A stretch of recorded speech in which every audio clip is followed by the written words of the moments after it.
The Fresh Economic Thinking Podcast. New ideas and analysis with Dr. Cameron Murray and Jonathan Gadir. Hi Cameron, how are you going? Good, thanks, Jonathan. Nice to be chatting again. Good to chat. Yeah, so I wanted to pick your brain a bit on this phenomenon that I've noticed. I guess YouTube knows me only too well, and I love complaining about Australia, and I love complaining about how stuffed the economic arrangements here and how everything's a scam here and blah, blah, blah. So they feed me sort of a genre of, I guess, YouTube content creator that is, I guess, all about how which is all about leaving Australia. Either people who have already done it and telling you why Australia is stuffed and how it's much better to move, shutting up shop and moving your life and your family overseas, where you can live a much better lifestyle for less, or it's just catering to people who are planning to do it, that kind of thing. And I thought I'd ask you about it because often there's in their reasoning, there's an economic basis for it. I have some other thoughts about the other reasons for it. But yeah, I wanted to sort of get your sense of, is there really like this sudden, like, sudden trigger for making life abroad so much more attractive? Look, it sounds like you're in the whinge porn vortex of YouTube where my algorithm sends me economic doom stories, but not of this particular genre of leaving the country. So have things gotten worse? I can't see anything in the data to suggest that's the case. I guess what I would say is that if we look, for example, even at the US election this week, there's a big perception in a lot of countries that the economy is doing bad, right? That there's something stuffed with the economy, not just in Australia, but in the US. And there's this, I also hear of a lot of people going to the up and coming countries, right? Like Australia's over the hill, its economy's outdated. It's just ripping everyone off. We've got to go to Malaysia or the Middle East or somewhere where there's growth and improvement constantly. So I do hear that, but I can't see in the data why that's the case because, people are still flooding to Australia. Incomes are growing massively. The young people in Australia are sort of catching up, even in terms of home ownership, but in terms of wealth accumulation as well. A lot of the doom and gloom stories were actually more relevant in the mid 2010s in terms of lack of home buying for young Australians and lack of wage growth and inability to grow wealth. It was much more the case 10 years ago than since COVID. So maybe it's the algorithm. Maybe there's something I'm missing. Do you have any insight? Am I missing something, or do you think I think, there's a macro trend, or is there a micro trend I'm missing? Well, I mean, what you're saying sounds very different from, I guess, the message from these people and from, I guess, a lot of people people who haven't left Australia. And like basically, I'd be interested to know why you don't think there is a cost of living crisis, which is what they are all saying. They're all saying like you just can't get ahead in Australia anymore. The cost compared, wages haven't kept up with the skyrocketing costs of everything. And you can, if you've got a family, you can't afford to do anything nice anymore, blah, blah, blah. And you're saying, no, it's basically a different reality. Okay, I think maybe the trick is this. On average, it's not true, but that doesn't mean that the average that is relatively stable is not there's not a compositional change that is not reflected in the average. So some people are getting ahead really well and some people are being left behind. Guess what? On average, that's the same, right? So it can definitely be the case, and I think it is the case, just not in Australia, but globally since COVID, that the spread, the inequality of household incomes has increased. And when that happens, the people in the bottom third or quarter really feel like, they're working their ass off still. They're meant to be climbing this ladder and improving their life and improving their family situation, and they're getting further behind than everybody else, even though the average is still looking good and growing well. So I think it's a similar story, in rental markets. People go, oh, I can't afford the rent. Rents just keep going up. I'm like, the rents are going up because you're bidding against other households whose incomes have gone up, right? It's just that there's this mismatch between your income growth and the average growth in the economy, and hence what the rents are doing. So I can definitely see that there's a lot of people left behind who've got sort of fixed salaries. But my understanding is the people who are leaving aren't really those who have relatively fixed nominal salaries, who haven't caught up with inflation. There's a lot of people, running online businesses and things like that, which you would expect would be doing pretty well and keeping up. Is that right? Like, oh, so does my story doesn't seem to fit even then? Well, it seems to be there's subcategories of these levers.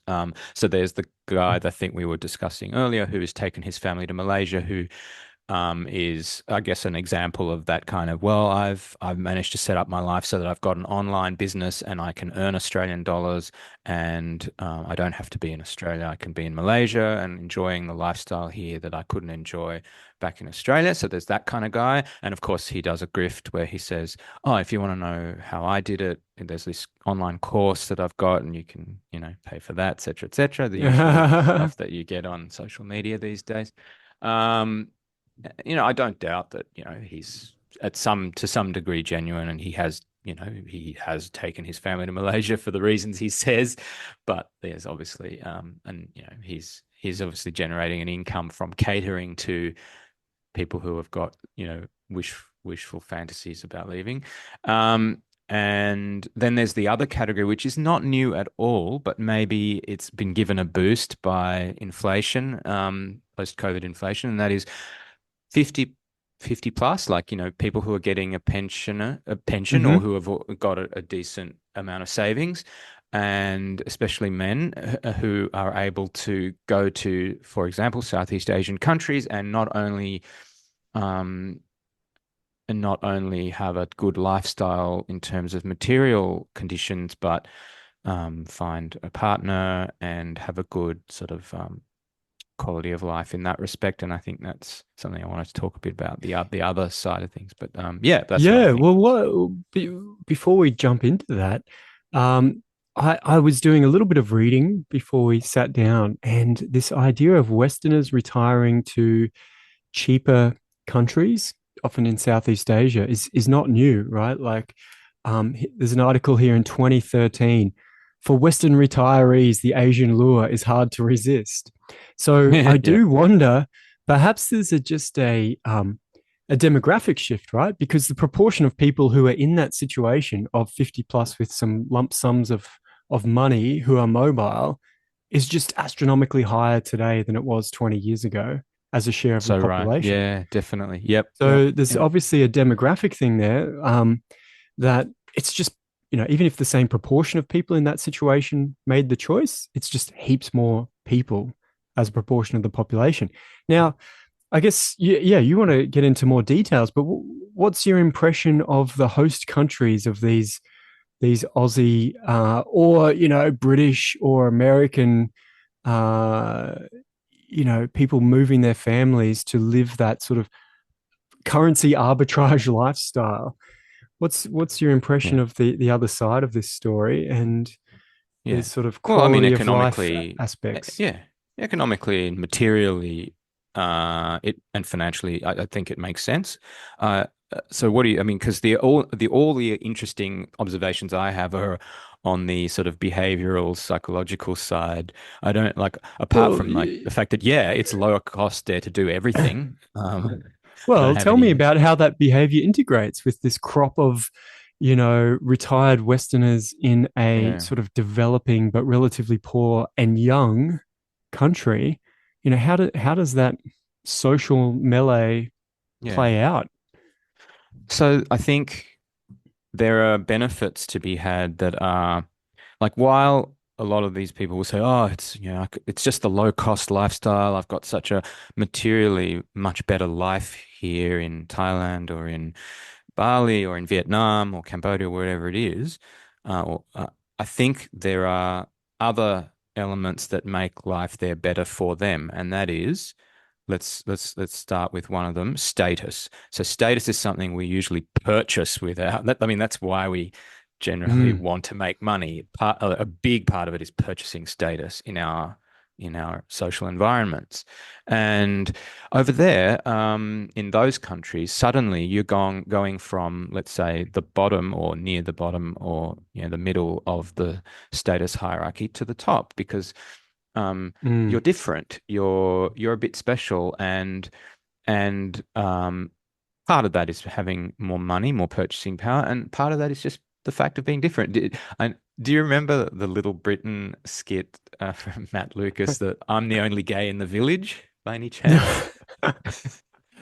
I don't Maybe. remember that one, but I No. know Little Britain. So, God, you're Okay. bringing back memories of But that. if you don't know, poor memory. I mean, that was one of the main ones, but in one of the main skits.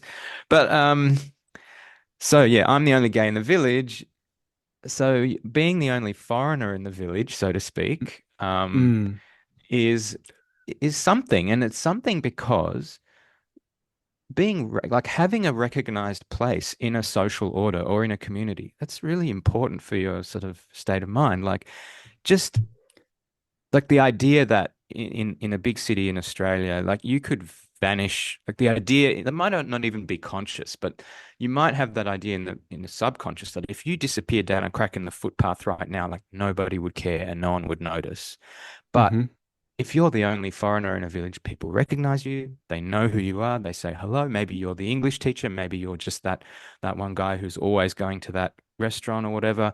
And people come up to you, people talk to you, and you're someone. You have a place.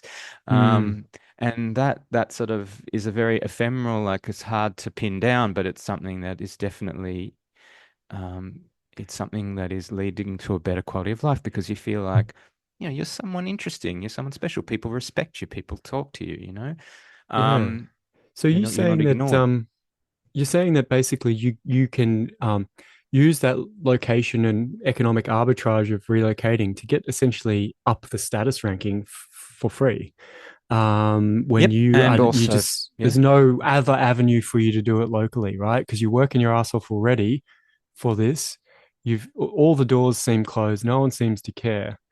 I mean, that makes total sense, and it's a bit of a side quest. I mean, look, both sides of politics these days, everyone's into being that special, unique, high status person. No, I'm a special, uh, bisexual, vegan, whatever, right? Like I've got this unique status. Um, I get it. Everyone's trying in their own way to find their place. Yeah, that makes total sense to me. How does that fit in with the local sort of status hierarchy? yeah. So that's very interesting. I mean, obviously, we're talking about, and maybe most of the world is still like this. We're talking about, ethnically, ethnically homogenous or ethnocracies. I know Malaysia has been called an ethnocracy, meaning that, the society is set up for the dominant ethnic group. There's none of this Mhm. idea that we have here of civic nationalism in Anglo-Saxon countries where it doesn't matter what your ethnic background is.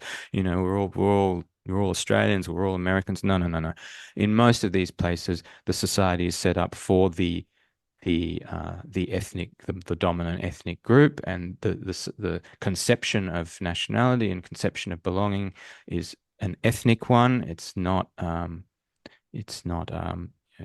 you can Yeah. try very hard to become Thai, but they don't make it easy. It's Yeah. almost impossible to become a Thai citizen. For I hear example, that that's the I one. hear that everywhere across Asia, like people who've lived in Japan for 30 years who's, or grew up there, they're the wrong color and even though they've potentially never lived anywhere else, it's very Yep. hard to integrate in this sort of ethnocracy culture. Yeah, exactly. And I'm not saying that in a judgy way. I'm saying that in a descriptive way. Like we are the exception in the Anglo-Saxon countries. hmm Um, The so like okay, so there's the economics of it. You can probably have a better chance as a man of getting a partner that you may not if you're especially if you're older over in those countries than you do here. Blah blah blah. I think that's pretty well established. Being financially a safe bet is obviously a big factor for mate selection. Uh, Yeah. and it helps your social well-being obviously if in your economic so your psychological well-being if you can find a partner that you And I guess, is maximum this likely. disruptive? Do you think it's disruptive if the number of, for example, 50 something wealthy Aussie men moving to towns in Southeast Asia is going to sort of the sort of because there's going to become a status competition with the local males, right? That's In an amongst the interesting point. population. An interesting point. It's I think it would have to be a lot more than it is now to have Yeah. that kind of impact because we're talking about societies of close to 100 million people or more Yeah. when we're There's talking about apparently Thailand, Vietnam. 20,000 Aussies in Thailand living there. Okay, so yeah, I haven't done the maths, but I would say just my gut instinct is it would have to be a lot more than it is now to have that kind of impact that you're talking about, where it's like, oh, locals are really concerned about, um, Well, I'll give you the foreigners extreme coming. example, right? Like in the UAE, in Dubai, it's 84% foreigners, right? It's almost the super majority are foreigners from all around the world. And a lot of them are sort of, low status, Yeah, Pakistani laborers, and a lot of them labor. are Yeah. high status Western people. So society can transform a lot from this sort of location arbitrage of people taking their wealth either for tax reasons, often in the Middle East, or for the status reasons in Southeast Asia. Can change the local society. Indeed. Actually, that reminds me that a lot of it's interesting that in Thailand, where I'm kind of more familiar with the situation, it does seem to be that a lot of the Western men end up in either partnering with or living in Isan, which is the sort of northeastern, poorer, low status part of the country. So either partnering with a woman from there or living there.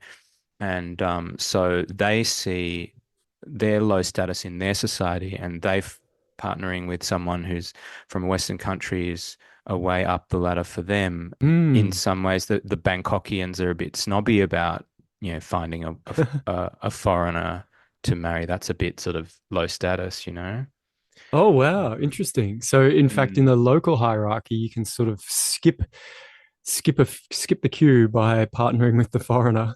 Um, Yeah, yeah, and you can yeah, see right. it in villages and like small cities, like nice houses in like that have been built on farmland. Like you can see the influence of influxes of money from outside in for what were previously poor areas. I must say Thailand is now a middle income country, so it's not quite.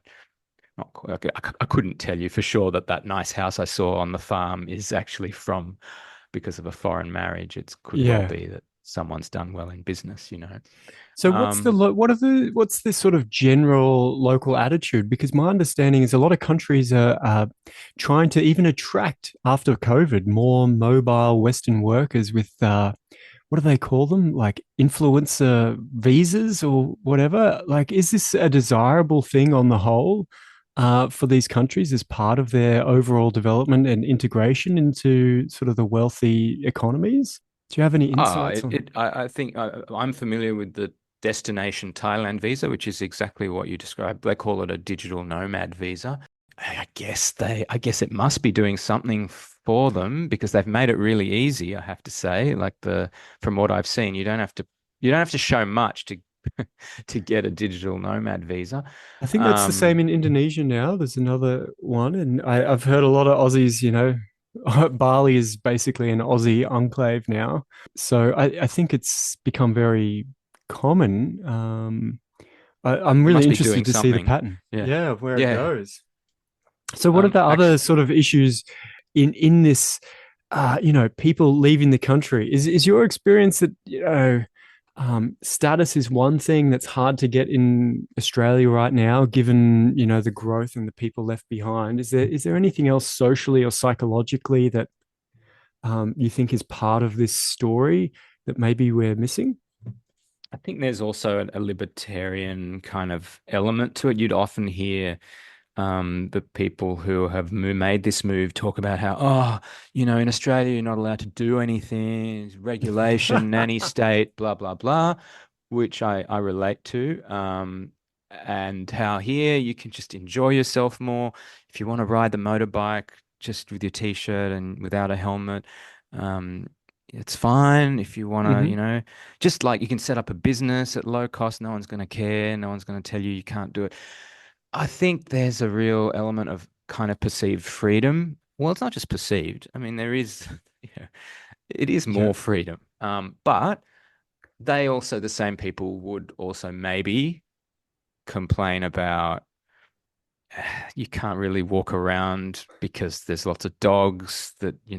in the neighborhood that are not, they're not vaccinated and not, you have Yeah. to be careful of the dogs and you can't be sure that, I don't know, like basically the traffic laws are not obeyed or, like Yeah. different things like that that come with less, that are accompanying the more freedom, Yeah. the less regulation. And I guess like they've made that trade-off and they're happy with that decision. And I know lots of examples of people who are like happy to make that trade-off. Yeah, okay, I can't walk around because there's too many dogs that'll bite me, but so what? I can do all this other stuff that I can't. I'm not allowed to do in Australia.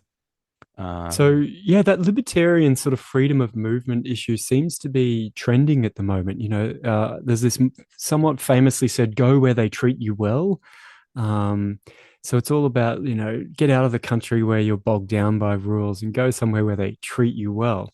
But before I yeah. get your view on that, this libertarian attitude, I follow a lot of these, American libertarians, and they sort of have this love affair with India because India is apparently, anything goes, everyone starts a business. But when they go there, they really sort of complain about all the trade-offs of the disorganization that comes along with that. And then, of course, India is weird because the government itself is in no means libertarian at all. The different state governments and whatnot.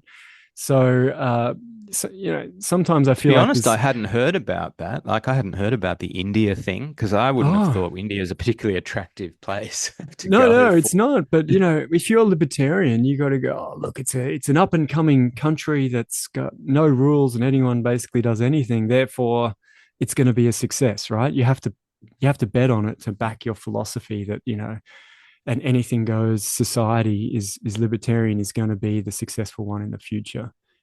But you were Mm, saying, there is this trade off, and I yeah. sort of said, there's this new culture on YouTube of the young guys, go where you're treated best. I don't know if you know of Zuby. He lives in Dubai and he's always telling people, "Hey guys, you don't have to stay in California in the woke land with rules everywhere. Go where they treat you best." Do you think is that a growing thing? Have you noticed it? Have you got friends and networks of people who are doing that, or do you think it's still quite niche despite its popularity on YouTube? It's probably niche because I think you need to have a bit of money to think in that way. I think it's a wealthy guy's sort of thing. I don't know. The one you were talking about reminded me of Nomad Capitalist on Oh YouTube. yeah. So this American guy who is a consultant, a tax advisor, and whatever. And he's basically claims he advises rich people everywhere on how to minimize their taxes, even to the point of how to renounce your American citizenship. Hmm. Because, as an American, you're taxed no matter where you are as an American. And what passports you can get. And, he makes all these videos about like comparing Malaysia with Costa Rica, with Colombia. He loves Colombia, with Dubai, with, Singapore, and oh, you better better get moving because they're introducing a income tax of such and such a percent in this place. It's better to move from here to there. Like, I think that's of interest in a wish fulfillment sense to a lot of people, but I would say the people who can take advantage of that kind of Yeah. tax motivated mobility is like pretty limited. I think it's mostly the stuff we were talking about Mm. before. Although, it's true that you can add okay, like for 100,000 or I don't know, maybe it's a bit less. You can buy a passport from a Caribbean country or whatever, but to care enough to bother with that, you have to have a lot of money. Yeah. There's quite a funny Reddit thread that I came across on, I think it was the Australian Fire Reddit thread, Fire AF. Financial independence, retire early. Yeah, I've spoken to some of those guys before. Yeah, yeah. What's Exactly. their view? That's why I'm mentioning it because you did that interview. It was a funny one because some young guy wrote up a post saying, "Oh, can't get ahead. Don't you guys just want to give up sometimes and just pack up your stuff and go to Southeast Asia and live like a king?" And like the whole sort of forum just kind of sort of ganged up on this guy and started basically putting him in his place, saying, you know that if you go to Southeast Asia and just become an English teacher or, do anything at a local's wage, you'll be working longer hours for heaps less than you Yeah. do in Australia. And, get back to work, peasant, basically. You know, that was one of the responses, like, no, there's no way out. No. Basically like the golden, impossible to achieve dream was like living in those places on an Australian income, which is what that guy we mentioned earlier from living in Malaysia actually does because he has an online business. That's the goal, that's the Yeah. the, the The thing on sweet the spot. horizon that everyone's looking for. Yeah, yeah, It's interesting just to see the state of the conversation about this phenomenon of ditching Australia. We've got sort of one part of the conversation is the economics, the whinge porn of Australia's going downhill economically. And then you've got the kind of like woke story of, escape wokeness and go to a traditional society where you're appreciated, where women are women and men are men, and whatever the case yeah, may be. Then you kind of got just a pure tax story of it's 2024. We can earn in different currencies and pay tax in different places. So get with the program. I do wonder how all this is going to blend together, especially with this demographic trend of wealthy retirees, probably with the freedom to arbitrage the currency and the flights are very affordable to see your family wherever they live. That's a big difference. Mix all yeah. that together with the visas, the nomad visas you said, and I do feel like maybe the next decade is going to see a very interesting pattern of mobility in the opposite direction to what everyone panics about, in Australia. So Despite tell me, what obviously do you mean by that? Do you mean opposite direction, as in like people leaving immigrate? Australia, right? Like, Mm, mm. although there's a lot of foreigners want to come to Australia because of the potential to earn high incomes, a lot of Aussies get squeezed out. Now that's just a what do we call it? We call that like a spatial equilibrium in economics. Sorry for um, the nerd lesson here at the end of the podcast, but this happens in Sydney, right? Foreigners come to Sydney to get the high incomes and compete in this high potential payoff economy, we'll call it. And Aussies leave Sydney and go to Brisbane and the Gold Coast and the, the regions in New South Wales. And perhaps we'll see that same pattern, but on a national scale, right? We'll see lots of people from Southeast Asia coming here to compete for their potentially very high incomes, but then squeeze out a lot of Aussies at the bottom of that income distribution who are like, oh, I can never get ahead, right? Yep. So I do feel like if that relocation at the bottom becomes a more high status, flexible option, this sort of this churn of people might just grow steadily, especially with the demographic changes over the 2030s. And I'm really interested to see how it plays out. It's so interesting. And can I just say that, like, given the golden rule of Australian welfare payments and whatever, is you can't enjoy your life. Like, it wouldn't be right for you to enjoy your life. Like, we have to make sure your life is not enjoyable. Um, we only give money to people who don't need it, people who already, you know, proven themselves to not need the money. That's who we give money to. Um, it's amazing to me that they haven't changed the age pension rules because you can still get the age pension overseas. In other words, you as a low status male can go overseas and still get your not the same amount, but pretty good proportion of the age pension. And I'm like, wow, that because given the golden rule is, we're gonna make damn sure that you don't enjoy your life. Yeah. Like that, in Yeah. other words, like, how ScoMo said, lifters and leaners and all that, we're only gonna, give money to those heroic people who are already successful.